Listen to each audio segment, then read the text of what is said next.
Waalaikumsalam warahmatullahi pengajian yang bisa dilaksanakan tentang masalah rumah tangga yang bisa kurang dijelas-jelaskan. Dengan misi para jamaah, para mustami yang penasaran untuk bertanya tentang masalah seputar apa yang dijelaskan yaitu dalam rumah tangga. Mungkin ada yang ingin bertanya kepada para jamaah. Siapa? Ada yang bertanya? Ada Pak Ustaz, saya. Assalamualaikum warahmatullahi wabarakatuh. Salam. Perkenalkan nama saya Yusuf N. Mawan, Pak Ustaz. Rumah saya di Sukabumi. Saya mau bertanya Pak Ustaz tentang apa dasarnya gejala perceraian Pak Ustaz. Segitu. Ya, Pak Ustaz. Gejala-gejala perceraian itu banyak sebenarnya. Untuk menjadikan ke dalam tubuh manusia itu selalu dalam rumah tangga gejala-gejala perceraian. Ada 3 kadang-kadang. Saya sudah mengambil ada 3. Satu di antara adanya gejala perceraian di antaranya ekonomi. Kalau ekonomi lemah itu menjadikan dampak. Kenapa? Karena wanita itu selama ini keinginannya terus-terus, tidak ada hentinya. Sedangkan sebagai suami mungkin lemah ekonominya, kemampuan misalkan cuma 100.000 atau 50.000, sedangkan pengeluaran keluarga istri lebih daripada 50.000.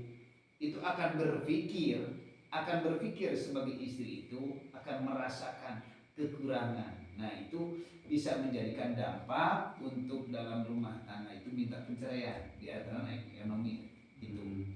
Ada juga dari masalah gejala pencerian itu bisa kemudian bahasa kata selingkuh. Selingkuh misalkan posisinya dengan orang lain. Itu yang selalu mengatakan. Sekarang kan banyak orang yang selingkuh. Lewat apa selingkuhnya? Sekarang kan bisa selingkuh di rumah. Posisinya istri kita lagi tidur atau kita lagi tidur, itu Pak Yusuf bisa selama itu bisa melakukan selingkuh. Lewat apa? Lewat teleponan, tunggu istri tidur atau enggak, lewat WA, lewat video call, itu kan selingkuh. Sedangkan istri kita ngorok tidur. Nah, apalagi kita yang misalnya posisinya lagi tidur, istri misalnya bisa selingkuh, itu muncul perceraian. Nah, dengan kemunculan itu perceraian, dengan seperti apa? Karena daripada ingin untuk seperti itu, ingin pendekatan, terus lewat WA, PDKT lah istilah kalau bahasa anak masih muda mah PDKT, PDKT ingin mendekat caranya gimana? Nah, kalau sudah pendekatan lama-kelamaan makin lama makin dekat, disitulah curiga makin muncul. Maka sampai berbuat hal negatif, gila kan? Itu di antara gejala-gejala Pak Yusuf di atas.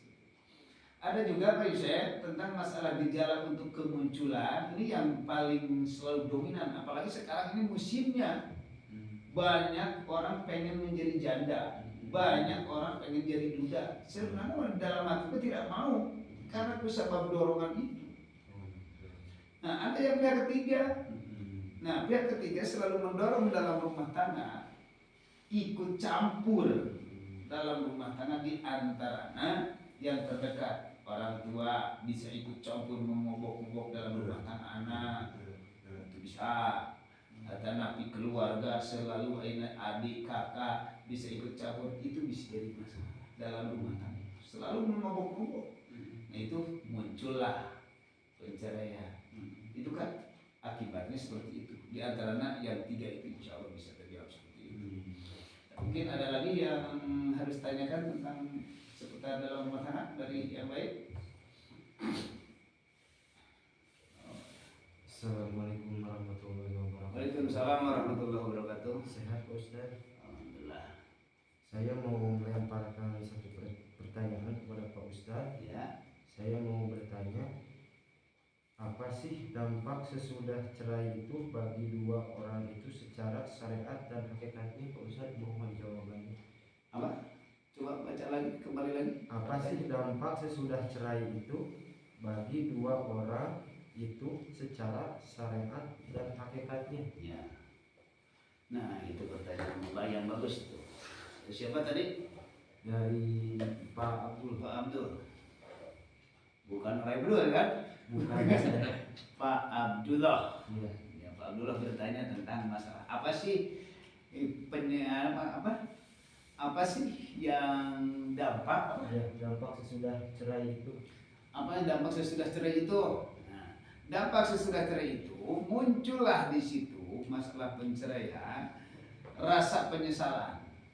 Ya kan kita tadinya dorongan nafsu lah. Contohnya kita contoh semacam Pak Yusuf yang tadi bertanya tadi ya, boleh Pak Yusuf ya? Boleh. Kita misalnya melaksanakan penceraian, misalnya Pak Yusuf punya istri nih, kita udah cerai, penceraian terus, kita akan sesudah cerai itu akan gimana rasanya? Nah, sebagai wanita atau pria akan merasakan penyesalan. Nah, bisa penyesalan itu kapan? Yang ingin bercerai waktu itu tidak ingin merasakan untuk dia penyesalan karena dia ingin.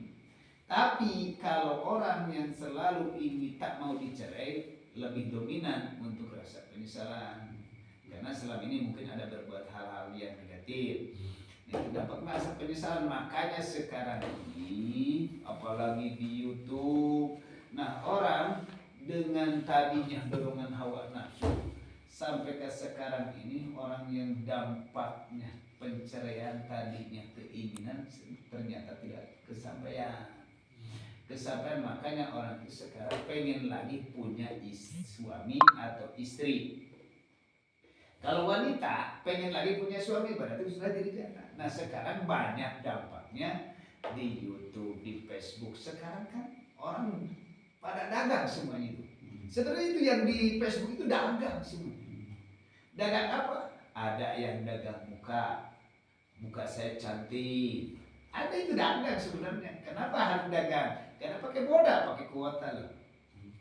Kita ada yang jualan misalkan seputar Aina Payudara dilihatin. Mungkin bukan cuma satu kampung, itu hampir mendunia.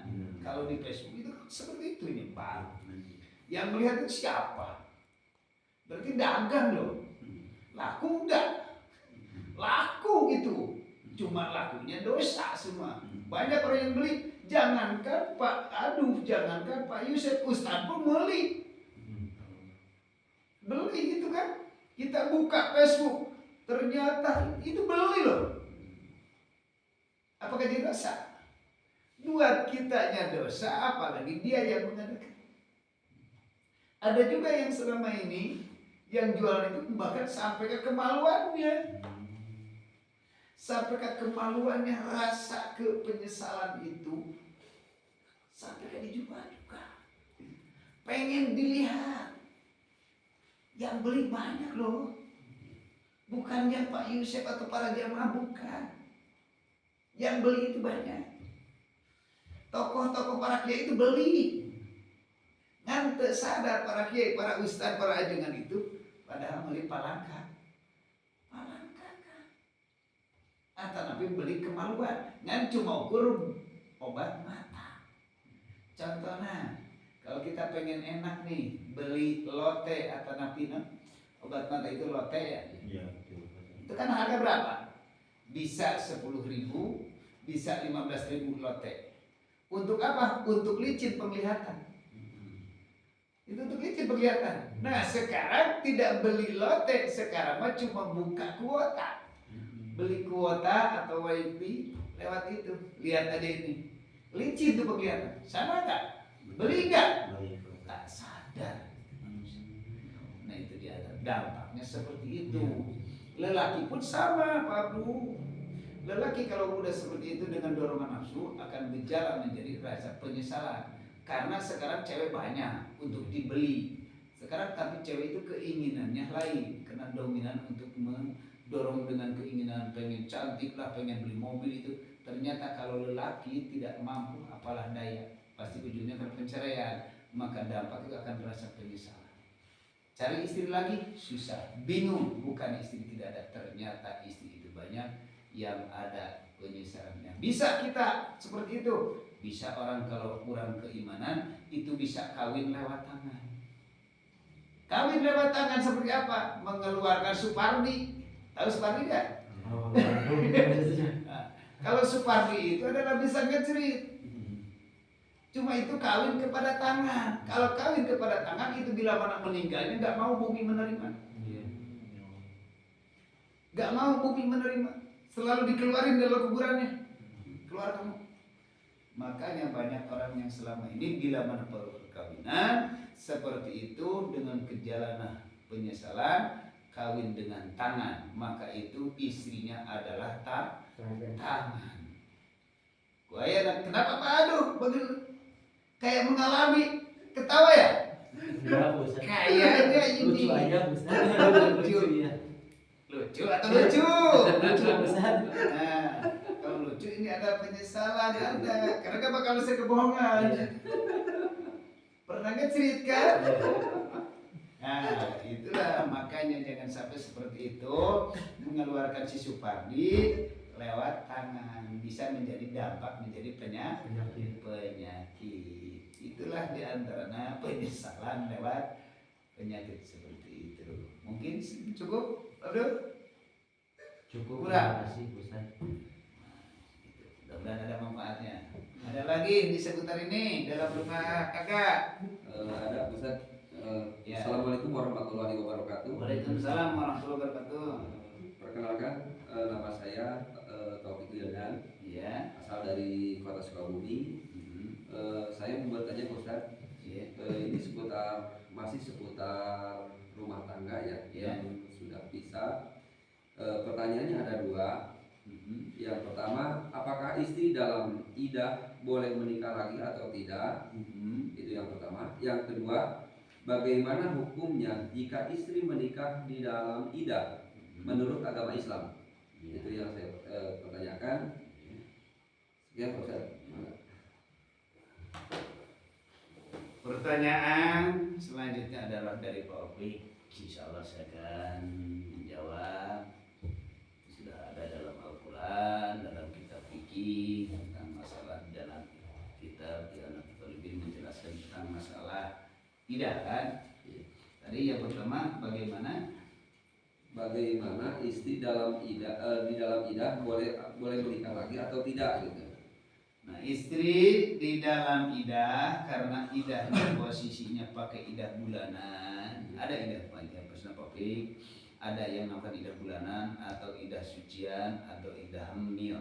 Nah, itu diantaranya seandainya ini istri nikah lagi atau nabi apa?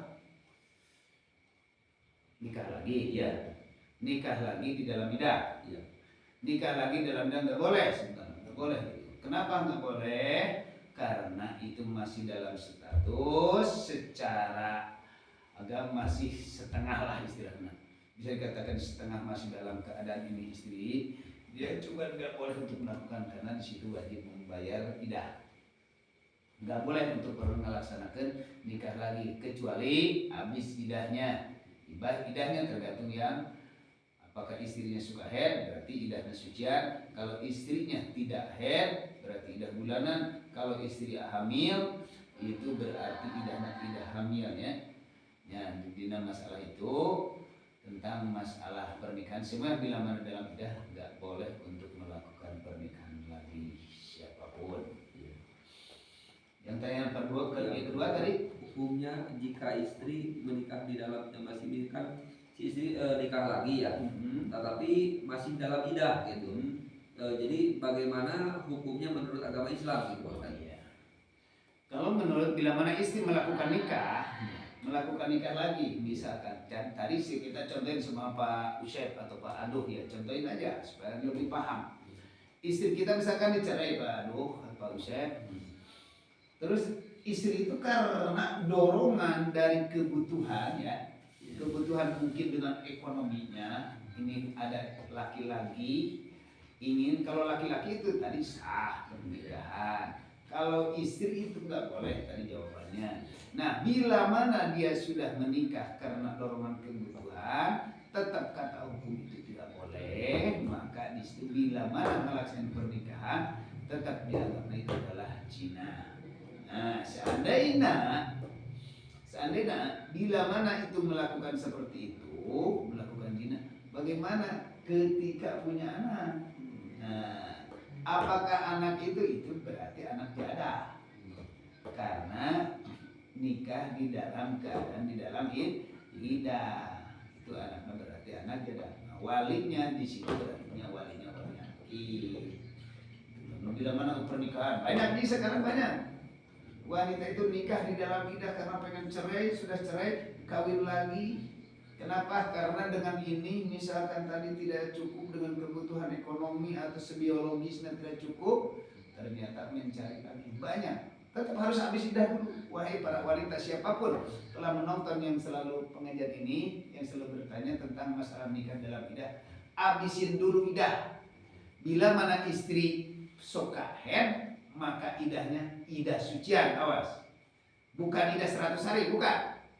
Bila mana istri tarak head, tidak head, baru idahnya idah bulanan 100 hari. Nah, kebanyakan bila mana istri itu menghitung idahnya 100 hari aja berpikirnya. Padahal itu di dalam idah ada diatur tentang masalah urusan idah. Al-Quran sudah menjelaskan. Itu diantaranya pertanyaan yang kami jawab. Semoga bermanfaat kepada yang bertanya dari siapa? Pak Yusef, Pak Abdul, Pak Taufik, mudah-mudahan ada manfaatnya. Insyaallah. Itu masih habisnya pertanyaannya. Saya akan memberikan pertanyaan seperti itu. Mudah-mudahan ada manfaatnya. Insyaallah berbobot kita sudah jam 11 lebih dan itu saja. Insyaallah yang waktu yang lain menjawab lagi tentang pertanyaan ini. Sekian dari saya. Assalamualaikum warahmatullahi wabarakatuh.